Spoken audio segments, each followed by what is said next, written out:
এই অবস্থা সবার জুজুৎসু কাইসেনের 255 নম্বর চ্যাপ্টারে সকলকে জানাই স্বাগতম। আজকের এই চ্যাপ্টারটা অনেক স্পেশাল একটা চ্যাপ্টার, বিশেষ করে গোজো ফ্যানদের জন্য, কারণ এখানে গোজোর অনেকগুলো ফ্ল্যাশব্যাক দেখানো হয়েছে। তো বেশি কথা না বলে সরাসরি ভিডিও শুরু করি। এই চ্যাপ্টারের শুরুতেই মিগুয়েল আর গেতোর পুরাতন একজন গ্যাং মেম্বারকে দেখানো হয়। তার নাম ছিল লেওর। লেওর তখন তার কার্স টেকনিক দিয়ে কুসাকাবেকে বাঁচিয়েছিল। এরপর আমাদের একটা ফ্ল্যাশব্যাক দেখানো হয়। এখানে ইউটা লেওর আর মিগুয়েলকে রিকোয়েস্ট করছিল। সে বলছিল, তোমরা তখন শকুনার সাথে ফাইট করতে যেও যখন আমরা সেখান থেকে চলে যাব, অথবা যখন আমরা শকুনার কাছে হেরে যাব। মিগুয়েল তখন সরাসরি না বলে দেয়। সে বলে, যখন গোজো শকুনাকে হারাতে পারেনি, তোমরা যখন শকুনাকে হারাতে পারোনি, তখন আমি একা কিভাবে শকুনাকে হারাবো? লেওর তখন বলে, সমস্যা নেই, আমি শকুনার সাথে ফাইট করার জন্য প্রস্তুত আছি। লেওর তখন মিগুয়েলকে এই ফাইটের জন্য রাজি করানোর চেষ্টা করতে থাকে। ইউটা তখন বলে, আমি তোমাকে তার সাথে পুরোপুরি ফাইট করতে বলছি না, আমি বলছি আমরা আগে শকুনার সাথে ফাইট করে তাকে অনেক বেশি ড্যামেজ দিয়ে রাখবো,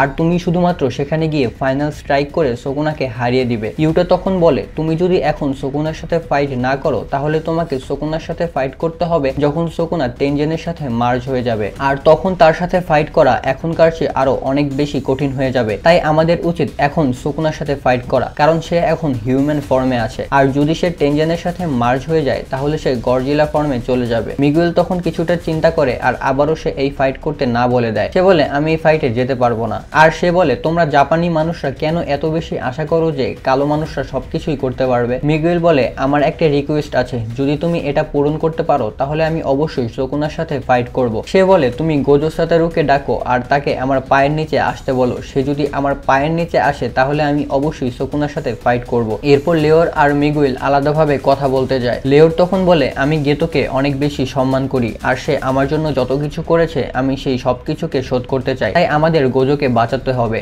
আর এজন্যই আমাদের শকুনার সাথে ফাইট করতে হবে। মিগুয়েল তখন এটা শুনে রাজি হয়ে যায় আর বলে, আমি আর লেওর একসাথে ফাইট করব। তবে মিগুয়েল ফাইট করার আগে একটা শর্ত দেয়। সে বলে, আমি তখনই তার সাথে ফাইট করব যখন গোজো আর ইউটা তার কাছে হেরে যাবে, আর যখন শকুনা তার ডোমিন ব্যবহার করতে পারবে না। আর এই ফাইট করার সময় অবশ্যই আমার বন্ধু লেওরের সাথে আমাকে ফাইট করতে দিতে হবে। এই শর্তগুলো পূরণ করতে পারলেই আমি শকুনার সাথে ফাইট করব। এদিকে বর্তমানে মিগুয়েল আর লেওর নোটিস করে যে শকুনা তার ডোমিন ব্যবহার করতে পারছে না, আর তাছাড়া তার কার্স এনার্জি আর রিভার্স কার্স এনার্জিও আগের থেকে অনেক বেশি দুর্বল হয়ে গেছে। এমনকি এখানে শকুনার হাতও সম্পূর্ণভাবে হিল হয়নি। এরপর লেওর তার কার্স টেকনিক ব্যবহার করে শকুনাকে ধরে ফেলে। তার আগে শকুনা মিগুয়েলের দিকে স্ল্যাশ অ্যাটাক করে, কিন্তু মিগুয়েল এগুলোকে খুবই ভালোভাবে ডজ করে, এমনকি সে এই স্ল্যাশ অ্যাটাকগুলোর মধ্যে দিয়ে বেরিয়ে যায়। এরপর ন্যারেটর লেওরের কার্স টেকনিক এক্সপ্লেইন করে। লেওরের কার্স টেকনিকে একটা কাল্পনিক হাত আসে আর সেটা তার অপোনেন্টকে ধরে ফেলে, কিন্তু যদি এই কাল্পনিক হাত ভেঙে যায় তাহলে লেওরের কিছুটা ড্যামেজ লাগে। শকুনা তখন ভাবতে থাকে, লেওরের কার্স টেকনিক আছে মোটামুটি, কিন্তু মিগুয়েলের কার্স টেকনিক অনেক বেশি ইন্টারেস্টিং। তার কার্স টেকনিকের নাম হাকুনা লানা। তার কার্স টেকনিকে সে তার বডিকে একটা মিউজিক্যাল রিদমে ঘোরাতে পারে, আর সেই সময় তার ফিজিক্যাল ক্যাপাবিলিটি অনেক বেশি বেড়ে যায়, আর এটার সাহায্যে সে খুবই সহজে তার অপোনেন্টের আক্রমণগুলোকে রিদমের মাধ্যমে ডজ করতে পারে। এরপর দেখা যায় ফ্ল্যাশব্যাকে গোজো মিগুয়েলের কার্স টেকনিক সম্পর্কে ইউটাকে বোঝাতে থাকে। সে বলে, হ্যাঁ, মিগুয়েলের কার্স টেকনিক এমনিতে অনেক ভালো, কিন্তু এটা ততটাও কাজের না যদি না তার অপোনেন্ট লং রেঞ্জের ফাইটার হয়। তার মানে মিগুয়েলের কার্স টেকনিক লং রেঞ্জের জন্য বেশি ভালো। তবে গোজো মিগুয়েলের প্রশংসা করে বলে যে তার ফিজিক্যাল ক্যাপাবিলিটি অনেক বেশি ভালো। এমনিতে অন্যান্য জুজুৎসু সর্সারাররা কার্স এনার্জি ব্যবহার করে তাদের ফিজিক্যাল অ্যাবিলিটি বাড়ানোর জন্য, কিন্তু মিগুয়েলের ফিজিক্যাল অ্যাবিলিটি আগে থেকেই এত বেশি ভালো যে তার কার্স এনার্জি দিয়ে এটাকে বাড়ানোর প্রয়োজন হয় না। মিগুয়েল তখন বলে, তোমার কি মনে হচ্ছে না যে তুমি কালো মানুষদের নিয়ে মজা করছো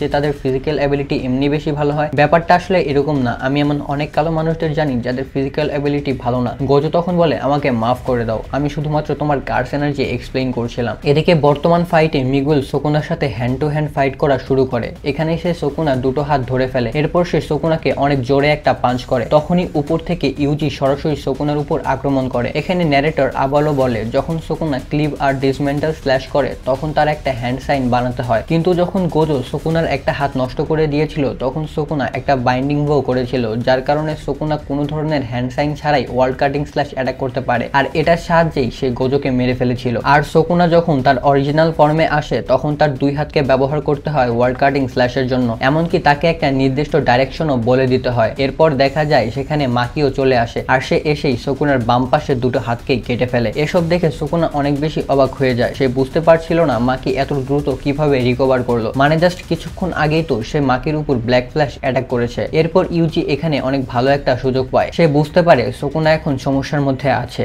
আর সে তার ওয়ার্ল্ড কাটিং স্ল্যাশ ব্যবহার করতে পারছে না, আর সেই সাথে তার রিভার্স কার্স টেকনিকও অনেক দুর্বল হয়ে গেছে। তখন সুকুনার মনে হয় যে তার এখন একটু সিরিয়াস হওয়া উচিত, মানে লিটারালি সুকুনা এখনো সিরিয়াস ছিল না। তাই সে তখন লিওরকে ধরে সরাসরি তার মুখে একটা ব্ল্যাক ফ্ল্যাশ অ্যাটাক করে। আর যেভাবে গোজো সুকুনার উপরে আক্রমণ করেছিল ম্যাক্সিমাম আউটপুটের সাথে, ঠিক সেভাবেই সুকুনা এই একই জিনিসটা করে। আর এখানে সুকুনার কার্স এনার্জিও ধীরে ধীরে ফিরে আসছিল, তাই কিছুক্ষণের মধ্যেই সে ভালোভাবে রিভার্স কার্স টেকনিক ব্যবহার করতে পারবে। আর এখানেই 255 নম্বর চ্যাপ্টার শেষ হয়ে যায়। মানে এই চ্যাপ্টারে আমরা কিছুক্ষণের জন্য সুকুনার অবস্থা খারাপ দেখছিলাম, বাট লাস্টে জানতে পারলাম সুকুনা এখনো ভাই সিরিয়াসই হয় নাই। মানে সুকুনা কি করতেছে, গে কি লিখতেছে আল্লাহ মাহবুদ ভালো জানে। আমাদের কাজ দেখা, আমাদের কাজ পড়ে বোঝা, আমাদের কাজ এন্টারটেইন নেওয়া, আমরা এতটুকুর মধ্যে সীমাবদ্ধ থাকি ভাই।